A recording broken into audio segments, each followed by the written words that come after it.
Laga Indonesia versus Vietnam akan berlangsung sore ini di National Olympic Stadium Phnom Penh, Kamboja. Mampukah Garuda Muda memutus rekor kekalahan melawan Vietnam? Apa kiat khusus menghadapi Vietnam? Kita akan membahasnya bersama pengamat sepak bola yang sudah hadir bersama kami di studio. Ada Bang Ma'ruf El Rumi. Assalamualaikum. Waalaikumsalam. Selamat sore. Terima kasih sudah hadir. Sama-sama. Dan juga melalui Zoom kita ada pemain Timnas Indonesia, kebanggaan kita semua, Coach Indrianto Nugroho.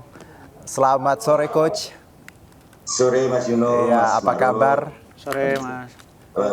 Baik, saya mungkin ke Bang Ma'ruf dulu. Bang Ma'ruf, ini menarik bagaimana ya kita tahu bahwa superior di laga grup ya. Ya. Tapi inilah yang banyak yang menyebutkan inilah laga sebenarnya ketika kita masuk ke semifinal dan sesuai prediksi menghadapi Vietnam. Bagaimana concern Anda? Apa yang harus diperhatikan di sini? Ya, yang harus diperhatikan bahwa kalau Indonesia lolos ke semifinal itu bukan sesuatu yang istimewa. Ya. Dan kalau lolos ke final juga sebenarnya kategorinya tidak terlalu istimewa juga. Karena kita adalah raja runner up untuk di ajang SEA Games. Raja runner up, Raja ya? runner up, baik Oke. mulai ketika masih di penggunaan senior atau kemudian sampai di under 23. Nah, ini artinya bahwa tidak ada yang perlu dibanggakan terlalu berlebihan ketika Indonesia lolos ke semifinal. Dan apalagi kemudian kita hanya berada di grup yang dikatakan semua orang bilang bahwa ini adalah grup yang sangat simpel, grup yang sangat mudah. Meskipun dalam sepak bola tidak ada yang mudah, mungkin pasti nanti Coach Indra akan Indrianto pasti akan mengatakan itu. Tapi bahwa bertemu Myanmar bukan pada level kita, bertemu dengan Kamboja juga bukan lawan kita, bertemu dengan Timur Leste apalagi dan Filipina juga bukan lawan kita. Jadi bukan suatu yang istimewa apalagi sehingga Indonesia bisa mendapatkan kemenangan secara sempurna. Nah, yang kemudian menjadi catatan adalah bahwa tidak semua orang mengatakan merasa nyaman dengan apa yang diperlihatkan oleh Timnas Indonesia. Masih ada beberapa lubang, masih ada beberapa kelemahan, terutama ketika pertandingan terakhir menghadapi Kamboja. Ya. Kita memang sudah dipastikan lolos dan kemudian kita juga Tapi sudah dipastikan kebobolan, bahwa tapi kemudian kita akhirnya kebobolan.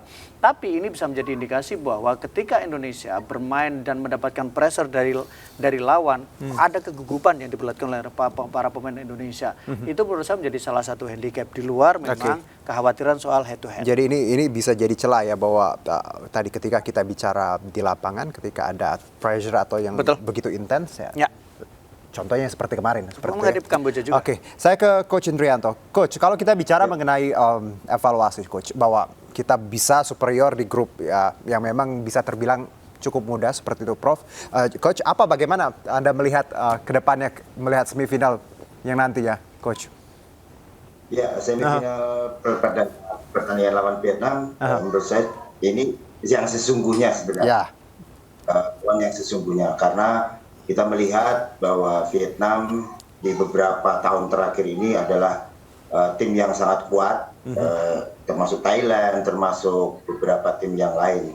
Jadi kita juga harus waspada. Tadi Mas Ma'ruf sudah mengatakan bahwa ini jadi test case yang sebenarnya untuk Indonesia. Dari penyisian mungkin kita tidak melihat bagaimana beberapa pemain yang menonjol kan gitu. Ya kita harus akui gitu, lawan-lawan kita di penyisian menurut saya masih di bawah kita. Tadi Bung Ma'ruf sudah bilang bahwa ya sepak bola kalau kita tidak siap di pertandingan level tinggi ya kita tidak akan mampu. Tapi ya kita tetap apresiasi dengan perjuangan adik-adik kita, pemain-pemain kita, penyisian bisa lolos ke babak semifinal. Ini sangat luar biasa dan kita berharap di pertandingan semifinal ini kita bisa memberikan yang terbaik lah buat Indonesia. Oke, kalau Coach melihat bahwa tadi kalau Bang Ma'ruf menyebutkan bahwa ada celah ketika kita harusnya bisa menang sempurna ya, tapi kebobolan juga 1 gol, mungkin karena tekanan dari tuan rumah dan supporter. Dari Coach sendiri, evaluasi menghadapi Kamboja kemarin, apa yang harus diminimalisir agar nantinya ketika kita menghadapi Vietnam yang jelas-jelas punya track record bagus, paling tidak kita bisa cover seperti itu, Coach? Ya, mungkin di pertandingan setelah pertandingan lawan terakhir Kamboja masih ada celah yang bisa dimanfaatkan oleh lawan. Makanya mungkin di istirahat atau recovery kemarin yang dilakukan Coach Indra mungkin ya membenahi sisi belakang. Beberapa pemain menurut saya kurang tenang ya. Jadi harus lebih tenang lagi, lebih simpel lagi dan bisa memanfaatkan situasi nantinya. Apalagi ini semifinal menurut kita cukup berat karena lawan Vietnam. Tapi saya berharap pemain-pemain bisa mengoptimalkan dan memaksimalkan peluang yang ada. Ini yang terpenting adalah bagaimana bisa memanfaatkan peluang sekecil apapun di depan gawang. Ini penting. Menarik. Kurang tenang tadi. Saya ke Bang Ma'ruf bahwa ada evaluasi dari coach bahwa terkait bagaimana sisi belakang yang disebutkan kurang tenang. Ini menarik karena kita bicara mengenai lapangan, mental luar biasa ya, dan kita sering ya Bang Ma'ruf melihat bagaimana pemain kita sering ya tadi demam panggung, mentalnya langsung down gitu. Bagaimana Anda melihat ini? Iya, itu yang menjadi salah satu sorotan ya, bagaimana mentalitas dari pemain kita ketika menghadapi pertandingan yang menentukan, kemudian pertandingan dengan lawan yang levelnya hampir sepadan. Tadi juga sempat dimention bagaimana head to head kita ketika menghadapi Vietnam itu agak cukup lemah, di 3 pertandingan tidak menang, bahkan kalau ditarik secara keseluruhan 5 pertandingan tidak pernah menang. 2 pertandingan terakhir kita kalah 0-3, kemudian kalah 0-3, kemudian kita juga bahkan pernah kalah dengan 0-5. Kalau kita lihat dari runtutan ini yang menurut saya agak mengkhawatirkan. Artinya bahwa jangan sampai head to head atau rekor pertemuan ini menjadi beban. Dan Coach Indra juga sebenarnya pernah punya pengalaman ketika timnya dikalahkan juga oleh Vietnam. Jadi ada beberapa hal yang menurut saya mentalitas menjadi sangat penting. Karena itu kita harapkan bagaimana pemain menjadi lebih tenang, kemudian Coach Indra juga bisa meyakinkan kemudian adalah pertandingan kemudian bisa dimenangkan.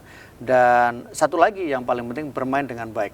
Yang perlu menjadi catatan lain menurut saya adalah ketika di pertandingan terakhir, jadi oke lah kebobolan 1 gol, tapi yang menjadi catatan lain adalah bahwa yang diturunkan adalah bukan komposisi terbaik yang bisa diturunkan. Itu juga bisa menjadi salah satu alasan. Tapi kan tidak bisa kemudian menjadi alasan bahwa pertandingan semua pemain yang diturunkan mereka harus jauh lebih siap, mereka juga harus lebih bisa memberikan yang terbaik, sehingga itu tidak bisa menjadi alasan sepenuhnya.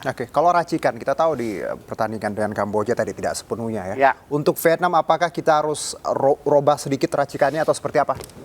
Coach Indra dalam sesi press con mengatakan dia sudah punya komposisi pemain yang akan diturunkan di partai semifinal. Dan menurut saya juga mungkin gambarnya tidak akan terlalu jauh-jauh dari pertandingan-pertandingan sebelumnya. Di luar pertandingan ketika menghadapi Kamboja. Taruhlah misalnya di depan, pasti ada nama Ramadan Sananta. Itu adalah salah satu pilihan yang kemudian akan menjadi pilihan terbaik. Kemudian Fajar juga pasti akan diturunkan. Top skor dengan 4 gol yang diciptakan. Marcelino juga pasti akan turun. Ditambah lagi di belakang misalnya Rizky Ridho pasti akan turun. Ferrari mungkin akan diturunkan sebagai duet center back. Full back kanan dan kiri mungkin sudah ada gambaran. Taruh misalnya di sisi kiri atau kemudian di kanan itu pasti juga ada pemain yang sudah Arhan mungkin akan diturunkan. Di tengah sebagai penyeimbang di lini tengah, Dewangga mungkin akan turun. Jadi kalau kita bicara soal komposisi, mungkin sudah ada komposisi gambaran utama. Tapi justru ini menurut saya yang harus diwaspadai karena pasti Vietnam juga tidak tahu akan kekuatan ini. Saya ke Coach Indri. Coach, ketika kita bicara racikan, Anda sebagai mantan pemain timnas tentu lebih paham bagaimana harusnya ketika kita tahu bahwa ketika menghadapi Kamboja, kita tidak fully tim gitu ya, tidak full powernya. Tapi karena tadi memang kita tahu siapa lawan kita. Ketika kita melihat Vietnam, Coach Indri, apa yang racikan seperti apa mungkin yang bisa jadi masukan untuk Bang Indra sendiri? Ya, sudah disampaikan tadi Bung Makro, beberapa pemain yang di awal pertandingan atau awal SEA Games mereka sudah main. Nah, ini tinggal bagaimana menciptakan mental, karena pasti lawan akan mencari emosi pemain-pemain Indonesia, karena kita tahu kita mempunyai beberapa pemain yang bisa memancing emosi pemain Indonesia. Nah, ini harus Coach Indra tahu ya bagaimana beberapa pemain kita terpancing emosi, banyak terpancing emosi. Nah, ini yang akan dimanfaatkan oleh Vietnam menurut saya, karena di dalam beberapa tahun terakhir lawan Vietnam selalu fight, Vietnam selalu fight. Nah, ini yang harus dimanfaatkan. Di samping beberapa pemain harus lebih tenang. Tadi sudah Bung Ma'ruf bilang, kita harus lebih tenang untuk memanfaatkan celah. Ya, jadi apa yang di filosofi Coach Indra ini harus dijalankan, gitu. Coach Indra, menarik bahwa mental ini benar-benar bagaimana ya sebenarnya ini juga Vietnam sadar ya bahwa bagaimana ya amunisi kita kadang memang celahnya ada di mental. Bang Ma'ruf, apakah menurut Anda ya Coach Indra sudah paham bahwa mental ini akan jadi perbaikan di laga melawan Vietnam ini, atau ya secara tidak langsung kita tahu bahwa jangan sampai kesalahan ini ya diulang terus, karena ini sounds like very small tapi sangat ultimate gitu. Ya, sangat penting. Ya. Karena kalau taktik bisa dipersiapkan sebelum pertandingan, strategi bisa ditentukan sebelum laga, atau kemudian komposisi pemain bisa dilihat secara data sebelum pertandingan.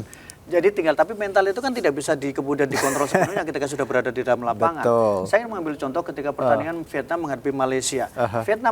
Malaysia sempat memberikan perlawanan, mereka sempat merepotkan dan mereka cukup mendominasi jalannya pertandingan. Tetapi ketika mereka tidak bisa mengontrol emosi, imbasnya harus ada 2 pemain dari Malaysia yang mendapatkan kartu merah, sehingga mereka kalah dengan skor 1-2. Nah, kalau dari case ini baru dari kasus antara Vietnam dan Malaysia. Indonesia dalam banyak kesempatan selalu terprovokasi ketika bertemu dengan Vietnam.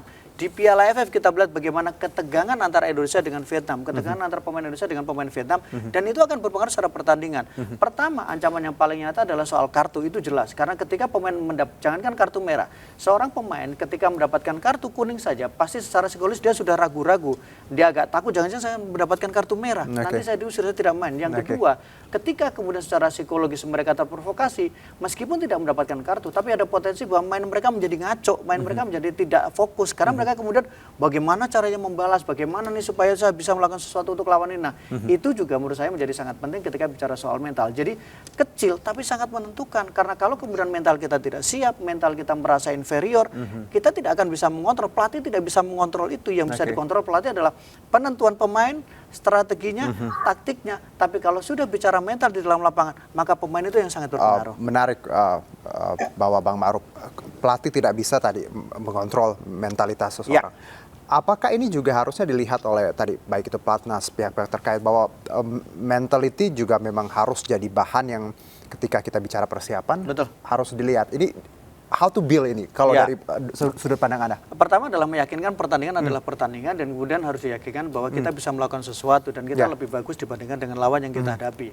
Tapi itu kan sebelum pertandingan. At least ketika kita di pertandingan, taruhlah seperti kita naik motor, kita di rumah sudah bismillah. Tapi begitu kemudian kita disalip, disenggol, udah lain persoalan. Ada feeling yang itu. Lain persoalan, dan itu terjadi di lapangan. Ketika diganggu, ditempel, kemudian di apapun itu, akan lain persoalan, dan itu kan tidak bisa dikontrol oleh pelatih. Pelatih aja bilang tenang, tapi ketika emosi sudah bermain, apa yang bisa dilakukan? Tidak akan normal semuanya, karena itu yang paling penting adalah mental ketika berada di pertandingan. Plus mental bahwa jangan merasa kita lemah. Saya ngambil contoh ketika di Piala AFF tahun 2022.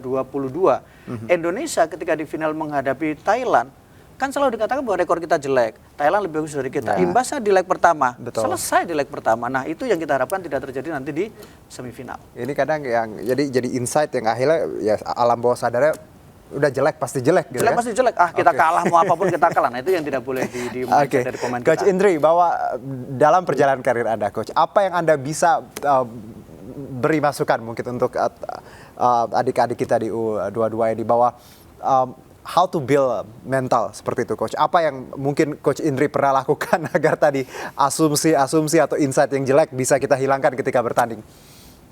Ya, dalam pertandingan yang menentukan ini, bagaimana kita harus bisa mengontrol emosi kita. Baik. Jadi bagaimana kita sebelum bertanding atau berangkat dari hotel atau di kamar, kita sudah harus fokus. Nah, di situ mungkin akan bisa membuat kita lebih tenang dan jangan sampai terpancing emosi. Karena kita pernah menghadapi Vietnam, kita pernah menghadapi Malaysia, bagaimana kita harus bisa mengontrol. Tadi Bang Ma'ruf bilang, pelatih tidak bisa apa-apa di dalam sebuah pertandingan yang maha berat ini gitu. Tapi bagaimana kita sendiri bisa mengontrol emosi kita, lebih tenang main bulannya. Ini kaitannya dengan jam terbang nggak sih, Coach, kalau dari sudut pandang Anda? Bisa jadi dari jam terbang, tapi kita tidak melihat dari situ. Pasti mereka akan fight, mereka akan menunjukkan, dan saya percaya dengan kemampuan pemain-pemain ini, karena mereka sudah terlihat di kompetisi yang ada di Indonesia. Jadi saya berharap mereka lebih kontrol emosi, lebih tenang, lebih bisa memanfaatkan celah dan tidak terpancing emosi. Baik, saya ke Bang Ma'ruf. Bang Ma'ruf, kita bicara SEA Games. Seberapa penting prestasi kita di SEA Games ini? Karena ya, kita tahu sebenarnya level kita, target kita adalah bagaimana Pak Presiden, Menpora juga sempat menyebutkan bahwa ya SEA Games adalah tadi untuk trial dan error, sasaran antara. Yang ultimate-nya bukan di situ. Bagaimana Anda melihat ini? Saya sih selalu berpikir gini, selalu bilang bahwa kalau di level SEA Games saja kita tidak bisa melakukan sesuatu, bagaimana kita mau bicara di level tertinggi? Sesimpel itu. Jadi kalau kita tidak pernah menjadi juara SEA Games sejak tahun 2001, tahun 90-91, bagaimana kita bicara di level Asia? Bagaimana kita bicara Piala Asia? Bagaimana kita bicara Olimpiade? Bagaimana kita bicara Piala Dunia? Saya tidak kemudian mengatakan bahwa Piala Asia itu bukan pada level kita, tapi kita bertemu Vietnam aja repot loh. Kita bertemu Thailand saja sudah repot ya. Tetangga saja repot loh. Malaysia saja kadang menang kadang kalah. Nah, bagaimana kita bisa bicara ketemu dengan Jepang, ketemu dengan Lebanon, ketemu dengan Arab Saudi, ketemu dengan Korea, sesimpel itu. Jadi menurut saya sasaran antara boleh, tapi kemudian target harus tetap diberikan. Buat apa mereka berlatih rutin? Buat apa mereka dibiayai? Kalau kemudian mereka tidak diberikan target, harus ada target. Targetnya adalah medali emas dan itu yang sangat dinantikan. Sampai orang mengatakan bahwa bolehlah tidak menjadi juara umum di SEA Games, tapi jangan sampai nggak juara di sepak bola. Itu medali yang sangat diharapkan oleh banyak orang. Banyak orang mengatakan bolehlah tidak juara umum di Olimpiade, tapi kalau juara di cabang sepak bola atau mendapatkan medali emas di cabang sepak bola, ya saya pikir itu akan menjadi penghargaan yang luar biasa dan sambutannya akan lebih meriah dibandingkan sambutan ketika kita parade juara SEA Games. Oke, jadi itulah gambaran kira-kira ya seberapa pentingnya nanti fight kita. Iya, harus. Dan kita tahu juga kemarin drawingnya Piala Asia juga Indonesia udah katanya gitu. Insya Allah lah kalau Piala Asia kita berharap. Satu mungkin ke Coach Indri. Coach Indri, kalau ya kita bicara kans, mungkin Coach punya prediksi kira-kira Indonesia Vietnam berapa Coach? 1-0? Untuk pertandingan ini 1-0. Untuk Indonesia. Karena saya percaya Ramadan Sananta akan jadi best player. Oke, kalau Bang Maruf? Ya 2-1 lah Coach ya. Karena Vietnam kan juga cukup produktif juga. Oke, 2-1 untuk Indonesia ya? Siap. Oke, baik. Coach Indri, terima kasih The Legendary Mr. Cepek. Terima kasih atas waktu dan insight ya. Sehat-sehat. Coach. Sehat, Bang Maruf, terima kasih. Sama-sama. Kita doakan yang terbaik untuk Garuda Muda. Amin.